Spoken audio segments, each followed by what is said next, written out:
My name is Gabriel Sacks. I'm one of the co-managers of Aberdeen Asia Focus. The trust has an objective of delivering total return from a concentrated portfolio of high-quality, smaller companies in Asia ex-Japan. The reason we think it's important to allocate to Asian small caps is really to tap into the growth on offer in the region. The IMF predicts that 70% or up to 70% of global GDP growth will be driven by Asian economies this year, and that's despite slowing China. Of the next 1 billion people to enter the middle class by 2030, circa 90% of those are going to be in Asia. So that provides a really strong tailwind for good companies that are well managed and that can tap into that real strong growth opportunity across the region. We are picking about 50 to 60 stocks among thousands in the region, and we are very differentiated from most portfolios in Asia and also mainstream indices. So one of the strengths really of Asia Focus is offering diversification in Asia. One of the interesting things that I think a lot of people don't appreciate is how much small caps has outperformed large caps over the last few years. So if you look at the past 3 years, the MSCI Asia ex-Japan small cap index has risen about 7% per annum, whilst the large cap index or the mainstream index is down 5% per annum. So that's really 12% annual outperformance of smaller companies over large cap. So if you are investing in Asia and you've ignored smaller companies, you've really left a lot of returns on the table. Part of the reason for that outperformance of smaller companies over large cap is really a lower allocation to China and a higher allocation to countries like India, but also South Korea and Taiwan, which have performed stronger. So again, the diversification benefits and superior returns that you can get from small caps is the reason you should really be looking at this asset class. In Q3, we made a few changes or strategic changes to the portfolio. We exited 4 positions and initiated 1 new company. The company we initiated is a company called Sinbon in Taiwan. It does cabling and operates across 5 different industries, namely medical, autos, green energy, and industrial and communications. The company has a very diversified client base. It has about 2/3 of their revenue coming from Asia, but they also serve really large multinational clients like Philips, Toshiba, Siemens, and Schneider. So they've got a very strong marquee client base. We're very excited about their exposure to green energy, which is about 1/4 of their revenues. And there they produce cables, connectors, and sensors for power generation for both wind and solar energy. The company has delivered very consistent growth over the years. They have been seeing a shift to higher margin products as well, which has been a supportive change angle towards their profitability. They have no debt on their balance sheet, very high levels of returns, and actually generate good cash flow, so a yield approaching 3%. So we're quite excited about that company. We introduced it at about 1% and expect to build that over time. On the flip side, we did exit 4 names, as I mentioned, one of which was on valuation grounds, also a company in Taiwan called A-Speed. This is a really fantastic business. It's got great returns, asset light.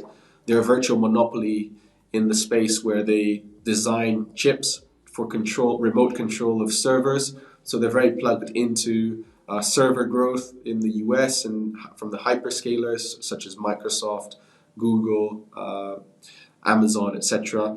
But that business did do quite well for us. It has been caught into some of the AI hype that you've seen this year.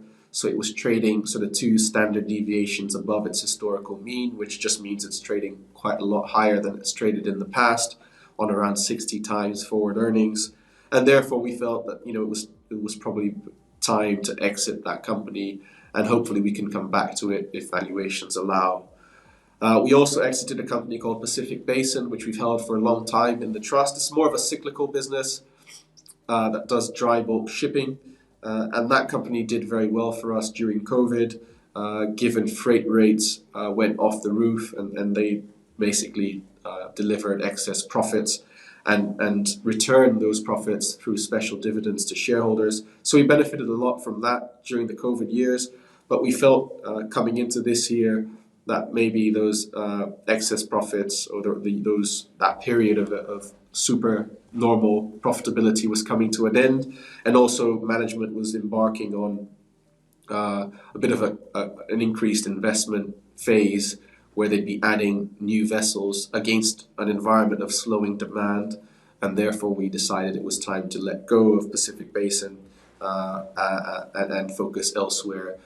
We also exited a couple of smaller positions. One, a company in Singapore called Nanofilm, which is in advanced tech materials, and the company just wasn't really performing to our standards. Their communication with the market wasn't great, and they missed guidance a couple of times, so we decided to exit that business. And we also exited a holding in the New Zealand Stock Exchange, which is a company that was delivering very good dividend yield, but New Zealand no longer a core part of our investment universe following changes to our mandate in January 2022. So we decided again to focus our energy elsewhere and recycle that capital. The outlook for the rest of the region in Asia outside of China is actually really good. So outside of Thailand, perhaps, which has been an economy that has struggled a bit more post-COVID, given the hit to tourism there and the slow recovery in tourist arrivals. Broadly, the region is in a pretty good place.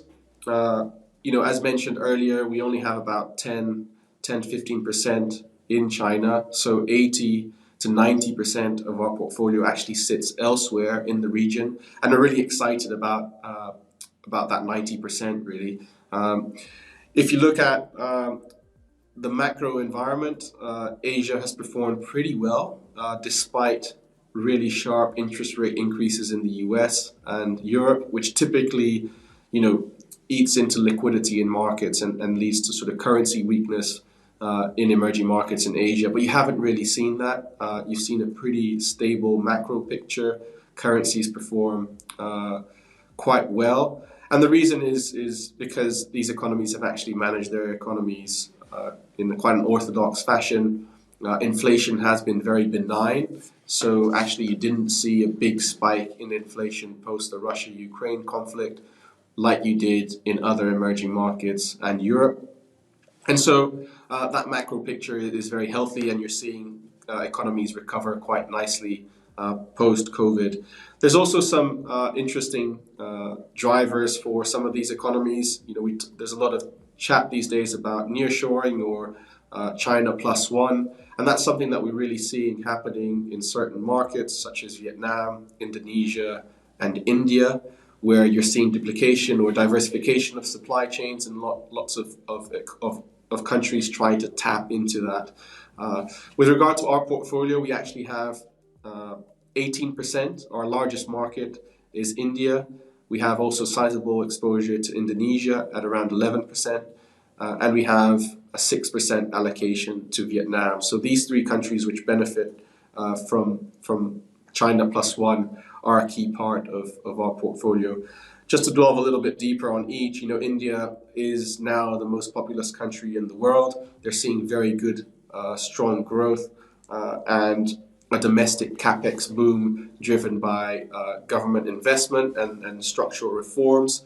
There's stable politics as well. So again, this provides a very healthy backdrop for corporates in India. We're seeing very good earnings growth come out of our businesses in India. So again, that outlook there is really healthy. Indonesia is also doing very well. It's another populous country, to over 200 million people. Quite a different